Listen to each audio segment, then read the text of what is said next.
Welcome to the SAFeTy Chronicles, exploring how to keep people and pets safe from the cycle of interpersonal violence. I am your host, Allie Phillips, founder and CEO of Sheltering Animals and Families Together, the SAFeTy Program, a nonprofit organization working with domestic violence shelters to eliminate the pet housing barrier to safety. As the founder, I have led the global movement in helping domestic violence shelters create on-site pet housing while elevating the criminal justice response to how animal abuse links to crimes against people. I am a former prosecuting attorney, internationally recognized legal expert and public speaker, award-winning author, and advocate for protecting vulnerable victims.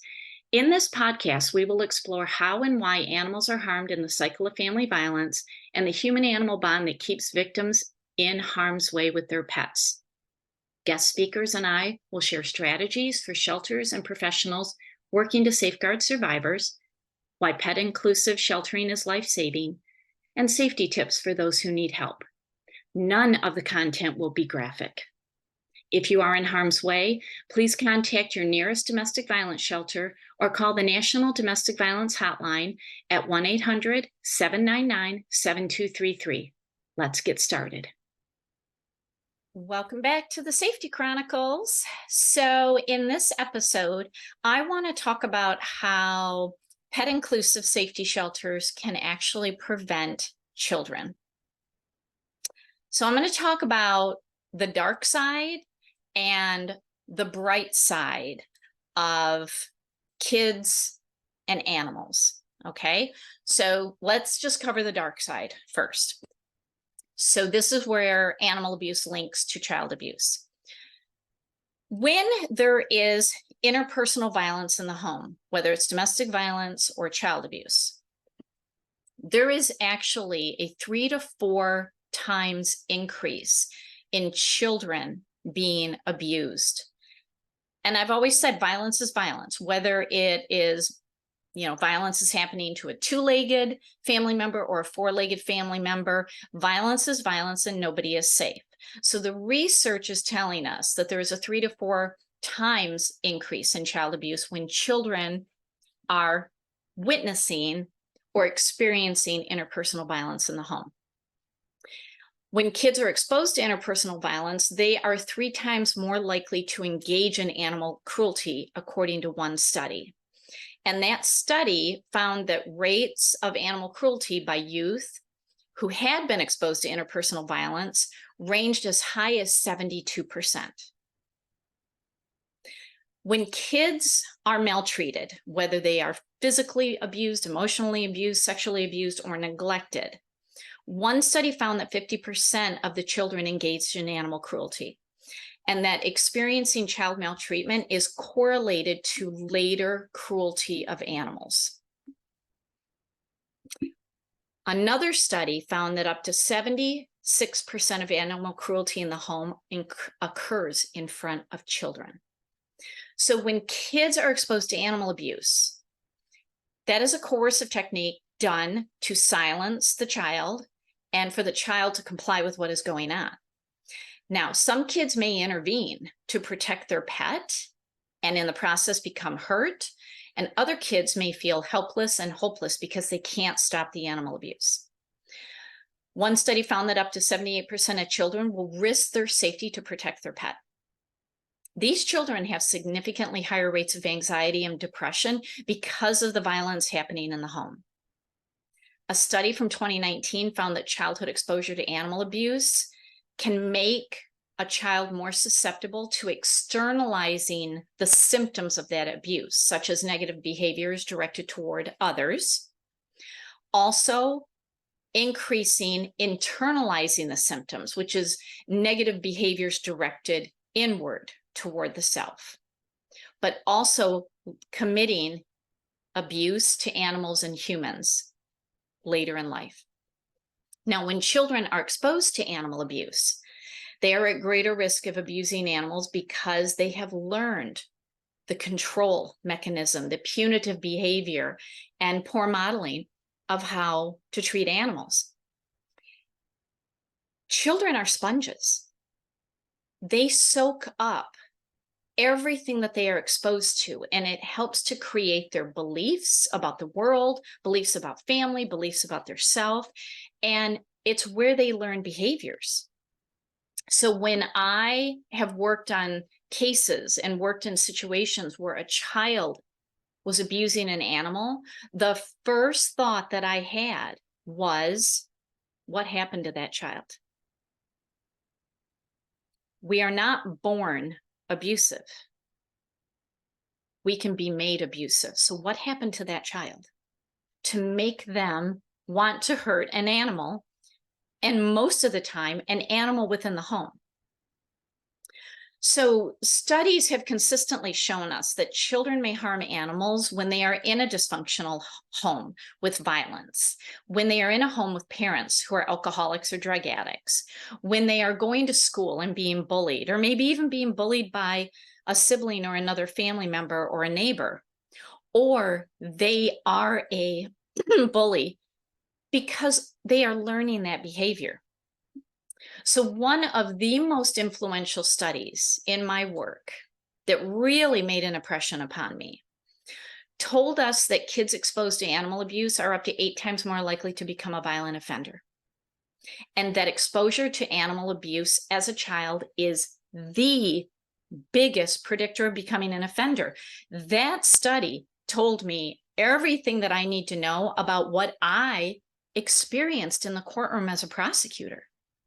It explained so much, because kids are sponges. Beliefs and behaviors are instilled before the age of 6. And so we can see the cycle of behavior, of control, of abusive conduct playing out in children, because that was a normalized situation growing up for them. That's what they knew, and it became normalized. And this is why, as a former retired prosecutor, as a criminal justice educator, I have always said that we no longer can brush off animal abuse by children as kids will be kids. We can't ignore it. It has to be dealt with, because there is something bigger happening in the home. There is something deeper happening to that child that resulted in that. This is why an adult victim of domestic violence leaving the abusive situation needs to take the children and the pets. So a friend of mine, Dr. Randy Lockwood, who spent his career researching the link between animal abuse and violence to people and working on animal abuse cases. He's worked for the Humane Society of the United States and worked for a long time for the ASPCA. I'll never forget this quote that he said: "Teaching a child empathy and compassion and returning him to a toxic environment is like cleaning an oiled bird and returning it to the muck." This is why the survivors, both 2-legged and 4-legged, need to leave the abusive home, heal, recover, and find the resiliency to start a fresh life without the violence. And it is so important for kids so that they do not replicate that cycle of violence that I saw so often when I was a criminal prosecutor. I saw the generational cycle of violence. I remember, I'm going to diverge for a second.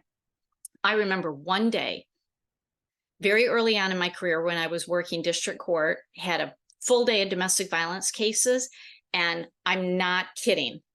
I had grandma as a criminal defendant of domestic violence. I had her son with felonious domestic violence involving a weapon, and I had his youthful son who committed a felonious assault with a weapon.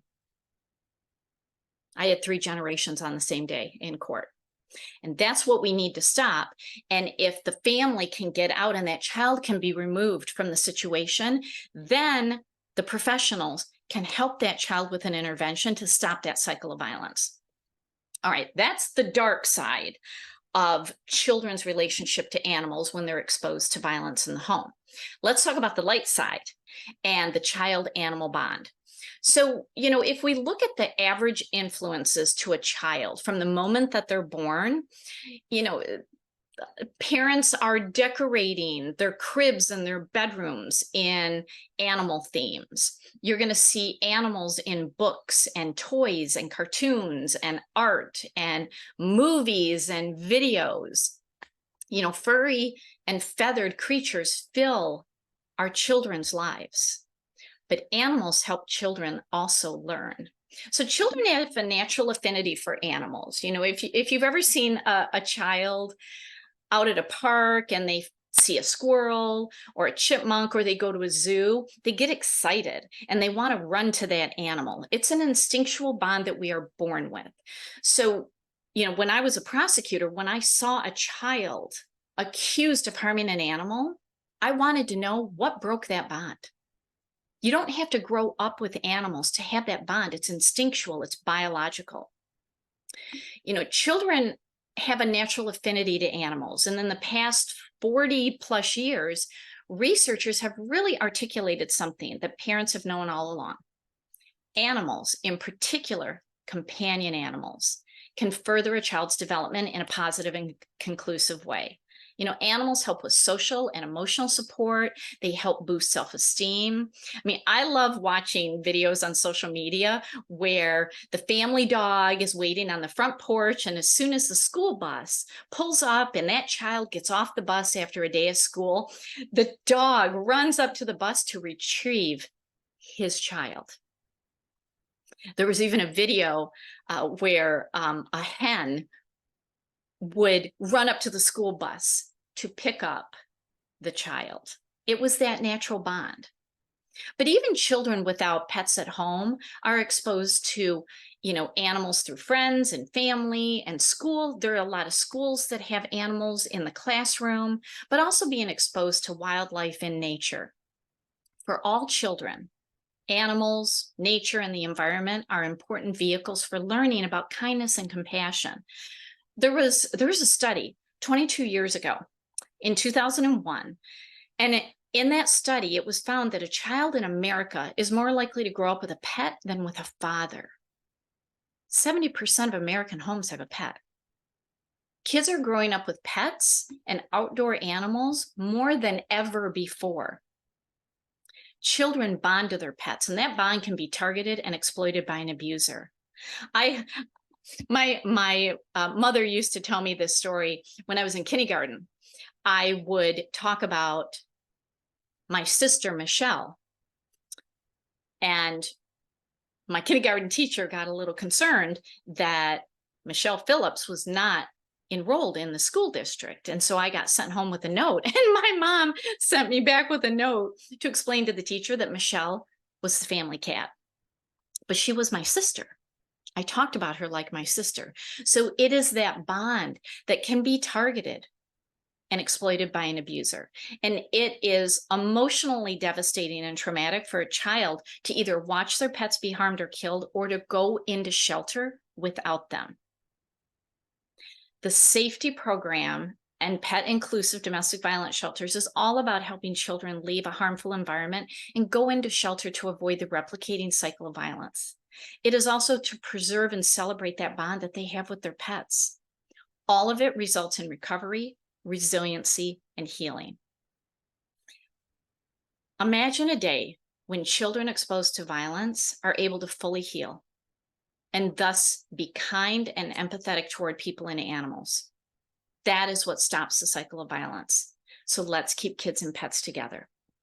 If you do not have a pet inclusive domestic violence shelter in your community, go into the comments below, share the link with your local domestic violence shelter on how they can receive the SAFeTy Startup Manual. It will help them understand the need and how to actually create this in your community.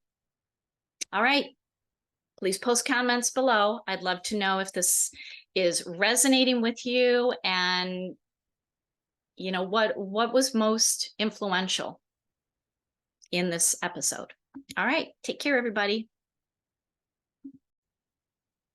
If you are in harm's way and need help, visit the Pet Inclusive Shelter listing at safetyprogram.org, call your nearest domestic violence shelter, or call the National Domestic Violence Hotline at 800-799-7233. Want to support our efforts and help us keep the SAFeTy Startup Manual free for domestic violence shelters? Consider donating at safetyprogram.org/donate.